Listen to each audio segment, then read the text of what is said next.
because it seems that Liz Truss has discovered the best way to stop illegal immigration, and that's to make it legal. Exactly. How clever. It's basically a Brexit reversal. It's basically the government saying, you're right, Brexit was bad. We're going to try again. Does that mean that you can now stay, do you think? I'm here for good. All right. I'm stuck No, because I have to tell you, there's a Home Office van outside waiting for you.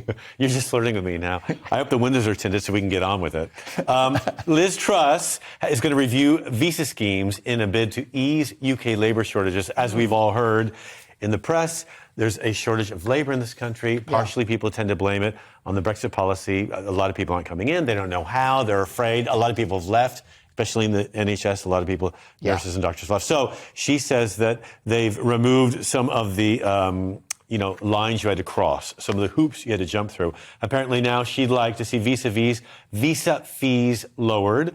She'd like to waive employers' usual duty to prove that there's no one else that can do the job. And in longer term, migrants do not have to meet the $35,800 salary threshold required to settle in the UK after 5 years. So in other words, we were bad. Now we're going to try to be good. It's confusing, isn't it, Leo? Because Suella Braverman, who's the new Home Secretary, is very hawkish on immigration. She wants to get numbers down. Liz Truss, who seems to be looking at everything through the lens of the economy, is saying, well, no, if we've got labour shortages, we'll boost the economy by getting more skilled workers in. But then that won't play that well with all of the right-wingers in the Tory grassroots who voted for her 10 minutes ago. Yeah, absolutely. So what does she do? Well, this is the trouble with politicians. They see a country as an economy rather than, a country as a country with an economy to serve the country. You should always be the economy forward. I think that's what took down Theresa May, though.